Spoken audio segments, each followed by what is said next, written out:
Hi everyone, and welcome back to Butchery 101. I'm Christina Glenoga, and today we're going to talk about a few non-trendy gadgets and techniques that you can use in your home kitchen to step up your meat game. There's a lot of misinformation out there about food and meat in particular, and oftentimes products are marketed to us that don't do anything for us. It's like so frustrating to see sometimes the kind of like misinformation and myths that are being perpetuated out there by other professionals.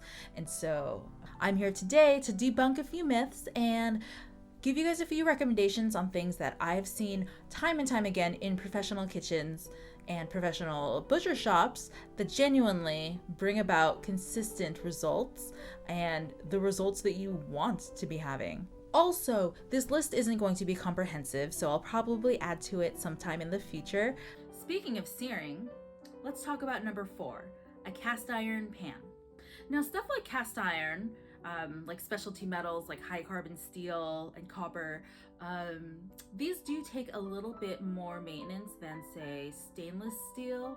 But, and this is coming from like a relatively lazy person in the kitchen, cast iron makes a huge difference in the quality of sears that you get on your food.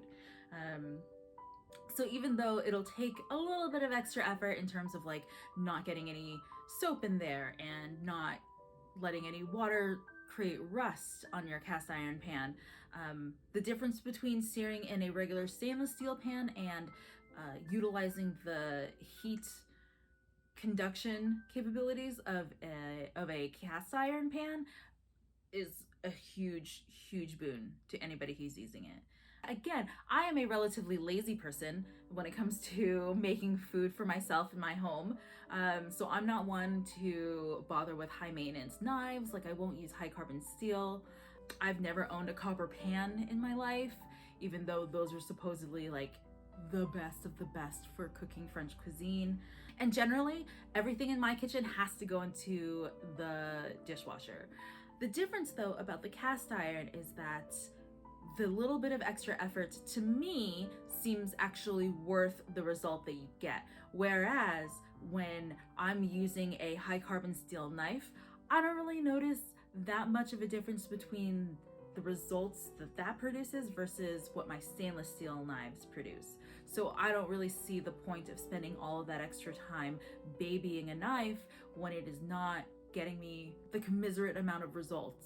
But that cast iron pan, like, really produces some good shit. So, like, I highly recommend. And they're not really expensive. You can go to Fred Meyer, which I think is where I got mine, or like any other big box store, and like pick up a Lodge Logic, which is pretty much industry standard at this point in terms of like what brand everybody's using. You could go through the bother of like finding a vintage one and like sanding it down and then, reseasoning it to make it like, living its best life again. But again, I'm very lazy, but I do want the results. So I wouldn't personally go that route, but if that's how you get down, have at it. Oh my gosh, good for you. Post that shit on Instagram and tag me in it, because I would love to see everyone's awesome cast iron pans. You can also find a lot of resources for like caring for cast iron pans out here on the internet. It's wonderful. You can literally learn anything on YouTube. First of all, I'm actually really strict about mine, where I don't do stuff that I think would cause lingering smells to happen in my pan.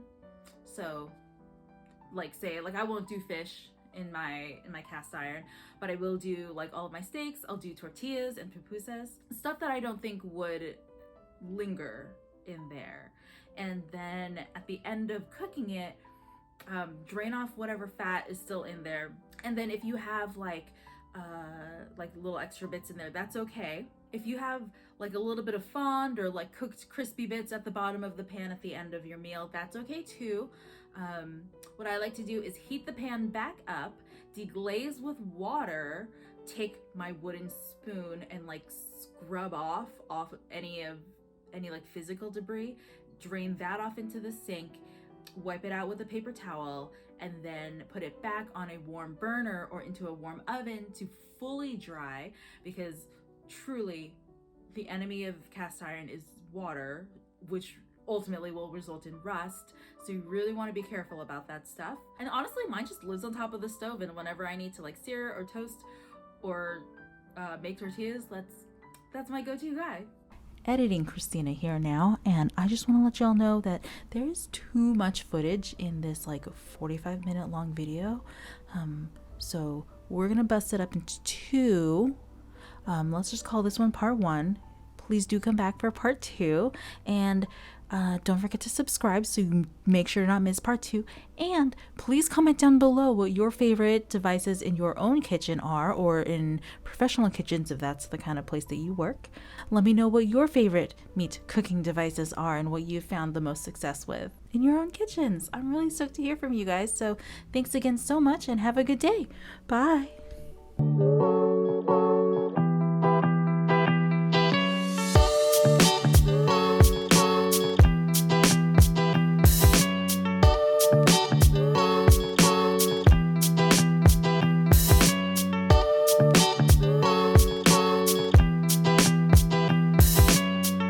Disagree with our whoa. Okay, well, shit.